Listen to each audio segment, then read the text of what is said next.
মিষ্টি জলে মাছ চাষ চ্যানেলের সুধী দর্শকদের নমস্কার জানিয়ে শুরু করছি আমার নবম ভিডিও।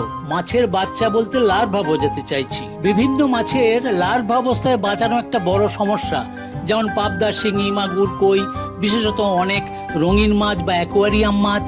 এর মূল কারণ উপযুক্ত খাদ্য পরিবেশনের অভাব। বেশিরভাগ মাছ চাষি লার্ভাদের খাওয়ান ডিমের কুসুম, মিল্ক পাউডার, পরিপূরক খাদ্যের পাউডার, এমনকি আর্টেমিয়া নপ্লি, যার দাম অনেক বেশি। প্রধান যে বিষয়টা আমরা গুরুত্ব দেই না তা হলো মুখের ফাঁক অনুযায়ী খাবার দেওয়া। লার্ভা অবস্থায় প্রথম কয়েকদিন অনেক মাছের মুখের ফাঁক এত ছোট থাকে যে খাবারের সাইজ ছোট না হলে খেতে পারে না, যেমন verb, tetra, cichlid, beta goldfish, dwarf gourami, বাদামি ডিসকাস ইত্যাদি। বয়স বাড়ার সাথে সাথে এদের মুখ বড় হয়, তখন ছোট বড় সব প্ল্যাঙ্কটন খেতে পারে। সুতরাং প্রথম কয়েকটা দিন খাওয়ানোটাই বড় সমস্যা। এই সময় মর্টালিটি বেশি হয়। সেজন্য ক্লোরেলা ও রটিফার হলো অত্যন্ত উপযুক্ত প্ল্যাঙ্কটন বা লাইভ ফুড বা স্টার্টার ফুড। কোনো মাছের মুখ এত ছোট যে রটিফারও খেতে পারে না, তাদের জন্য প্রথম কয়েকদিন ক্লোরেলা উপযুক্ত, যেমন ইলিশের লার্ভা। একটু বড় হলে আবার রটিফারও খেতে পারে। ক্লোরেলা ও রটিফার খাওয়ানোর সুবিধাটা কি?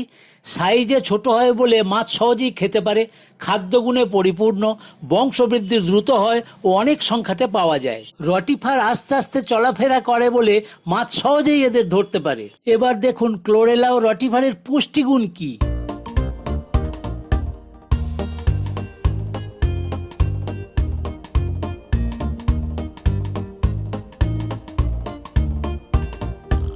রটিফার কি খায় দেখুন। এই খাবার সাপ্লাই করতে হবে, প্রধানত ক্লোরেলা ও গোবর খোল সার। খাবারে কম পড়লে বা জল স্বচ্ছ হলেই বাজার থেকে ইস্ট কিনে খাওয়াতে হবে। প্রতি 10 লক্ষ রটিফারের জন্য 1 গ্রাম করে প্রতিদিন। তার সাথে ক্লোরেলা জল। ক্লোরেলা ও রটিফার কোথায় কালচার করবেন? এফআরপি বা ইট সিমেন্টের বা কংক্রিট ট্যাঙ্কে, গোলাকার বা চৌকাকার। ক্লোরেলা ও রটিফার আলাদা আলাদা ট্যাঙ্কে কালচার করুন। রটিফার কালচার করতে ট্যাঙ্কে আগে ক্লোরেলা কালচার করুন, অথবা গোবর সার ও সর্ষের খোল দিয়ে ট্যাঙ্কে রটিফার কালচার করুন। কারণ রটিফার ক্লোরেলা ছাড়াও জৈব বস্তুর ক্ষুদ্রকণা, প্রোটোজোয়া, ব্যাকটেরিয়াও খায়। ক্লোরেলা বালতি করে তার মধ্যে প্রয়োজন অনুযায়ী দিন।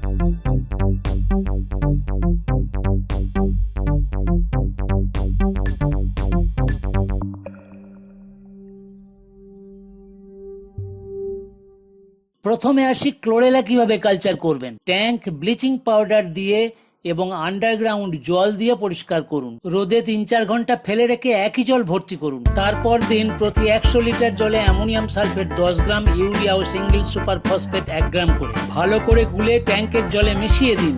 একদিন পর দিন 40 থেকে 50 ml ল্যাবরেটরিতে তৈরি করা ক্লোরেলা।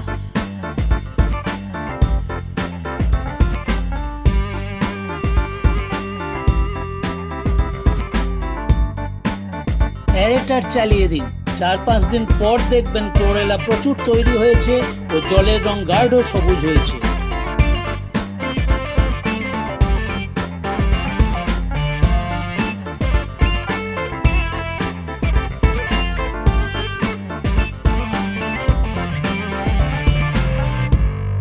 এখন আসি রটিফার কি করে তৈরি করবেন। এই ক্লোরেলা ট্যাঙ্কে বা গোবর খোল দিয়ে তৈরি করা ট্যাঙ্কে ব্র্যাকিওনাস রটিফার ছড়িয়ে দিন 50 ml, যার মধ্যে যেন কমপক্ষে 500 থেকে 1000টারও বেশি রটিফার থাকে। আমাদের ট্যাঙ্কে তো ব্র্যাকিওনাস এমনিতেই চলে আসে। রটিফার না পেলে পুকুরের মাটি 1 থেকে 2 কেজি তুলে 8 ঘন্টা রোদে হাফ ড্রাই করে ইট, পাথর, শামুক, ঝিনুকের খোলা বেচে ট্যাঙ্কে 500 গ্রাম মতো দিয়ে দিন। যদিও তার মধ্যে নানা প্রজাতির রটিফার থাকে, ব্র্যাকিওনাসকে বেছে নিয়ে ছাড়তে হয় পিওর কালচার করতে।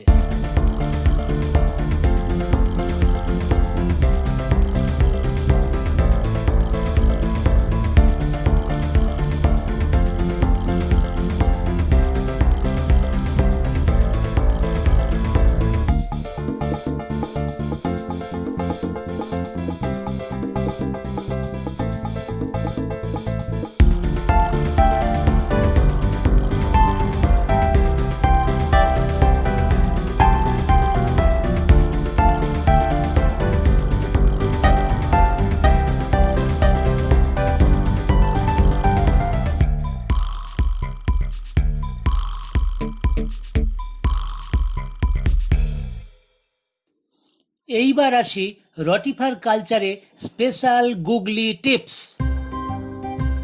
10 থেকে 12 দিনের ব্যাচ কালচার রটিফারের জন্য উপযুক্ত। তারপর অন্য ট্যাঙ্কে শুরু করতে হয়। জলের অক্সিজেন বাড়ানোর জন্য সবসময় অ্যারেটার চালিয়ে রাখতে হবে। এদের জন্য সূর্যের আলো দরকার। এদের বড্ড খিদে, খালি পেটে বেশিক্ষণ থাকতে পারে না। 3-4 ঘন্টা অন্তর এদের ক্লোরেলা খাওয়াতে হবে, না হলে সব মারা যাবে। জলের রং সবুজ ভাব কমে গেলে ও রটিফারের সংখ্যা বেশি থাকলে 1000 লিটার ট্যাঙ্কে 3 ঘন্টা অন্তর 1 বালতি করে সবুজ ক্লোরেলা জল ঢালতে হবে। সেজন্য অন্য ট্যাঙ্কে ক্লোরেলা কালচার একই সাথে করা দরকার। ক্লোরেলার পরিমাণ বেশি হলে অনেক সময় ট্যাঙ্কের তলায় থিতিয়ে পড়ে, তাই রটিফার খেতে পারে না। সেজন্য প্রতিদিন স্টিলের থালা বা গামলা দিয়ে ট্যাঙ্কের জল 2 থেকে 3 মিনিট করে সকাল বিকাল ঘোরাতে হয়। এতে ক্লোরেলা তলায় থিতিয়ে পড়তে পারে না।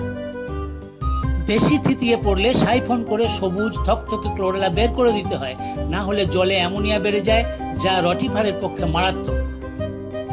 সাধারণত 5 থেকে 6 দিন অন্তর 4 ভাগের 1 ভাগ জল ট্যাঙ্ক থেকে বের করে আবার ভর্তি করতে হয়। প্রতিদিন এদের তুলতে হবে, কারণ সংখ্যা অত্যধিক বেড়ে গেলে হঠাৎ সব রটিফার একসাথে মারা যায়। একে বলে ক্রাশ হয়ে যাওয়া। পাখি ও মানুষের অবাধ যাতায়াত বন্ধ করতে হবে। অন্য জু প্ল্যাঙ্কটন বা অন্য রটিফার প্রবেশ যাতে না করতে পারে, সেই জন্য প্ল্যাঙ্কটন নেট গামলা ডোবানোর আগে ভালো করে রোদে শুকিয়ে পরিষ্কার জলে ধুয়ে নিতে হয়। অ্যাসপ্ল্যাঙ্কনা নামক একটি রটিফার ঢুকে গেলে সব ব্র্যাকিওনাস খেয়ে ফেলে। মাছ চাষি ভাইদের জন্য ICAR সিফার এই সহজ পদ্ধতি ভালো লাগলে সাবস্ক্রাইব, লাইক, কমেন্ট করবেন।